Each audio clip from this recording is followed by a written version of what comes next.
Hey everyone, I'm new here. Just wanted to give a different perspective. I saw Sarah's video on her operating costs for her Cirrus. And while it's an amazing, absolutely incredible airplane, it's the very high end of general aviation. I just wanted to give a different point of view. I own and operate an RV6, which is an experimental two-seat kit plane. It's made from vans, the kit is, and then you put it together and build it yourself, or buy them built in my case. But just a perspective to see that this is affordable somewhat to an average person. So I own and operate a RV6, and in that 6 I flew 115 hours last year. Breakdown of kind of my costs are, let's see, hangar was about 3,300. I've got a couple subscriptions for like Safe. I'm a CFI, and that's like $30. And then maintenance, which always is the big one. Maintenance on my RV last year was $2,700, and that was some parts from vans, aircraft spruce, oil changes, those kinds of things. The other big part is database updates. So if you fly IFR, of course, you need to have all those databases up to date. And that is, in my case, ForeFlight, Garmin, and Seattle Avionics. So I have a Dynon system, which is a full glass panel. And that's for IFR on the Dynons, that's about 110, 115 a year. And then on the Garmin side is the expensive side, that's $500 a year. So full total cost to own, operate the plane was like kind of, I would call them fixed cost, essentially, insurance. They're $8,200 for the year. And I flew this, like I said, 115 hours last year.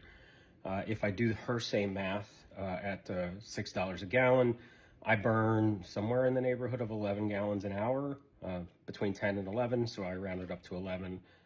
And if I do the same $6 a gallon, that turns into about $7,600 in gas and fuel for the year. So my total expenditure to operate this plane 115 hours is in the neighborhood of $15,800.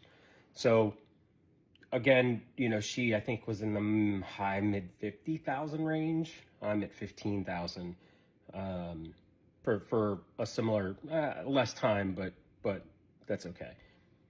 If I turn all of that into an hourly rate, it looks like my plane costs about $137.38 an hour to operate, which is, you know, decent. It's quite doable. The more hours you fly, the better the hourly rate is.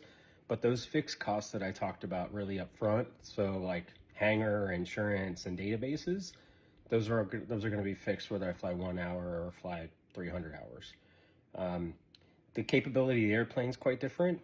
So she's flying a 4-seat, maybe a 5-seat. Some Cirruses are 5. I'm flying a 2-seat airplane. She's turbo, she can go high.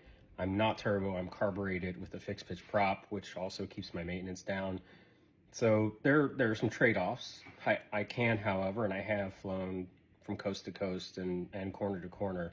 Last year I went as far northwest as Talkeetna, Alaska, and as far southeast as Bahamas. So we went all the way down to like Dean's Blue Hole, southern Bahamas. So it's a very capable airplane. It's just a different airplane. I can't fly in ice. Some of that kind of stuff is a little challenging, where she has some much better capabilities, and then she's got a much, you know, more beautiful interior and comfortable and those kinds of things. However, we're both fully autopilot, we're both full glass. So they're very capable airplanes. I'll leave some pictures here as well for you to see. Just wanted to offer a different perspective. General aviation is expensive.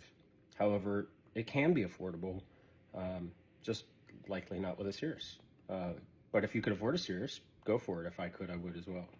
Thanks.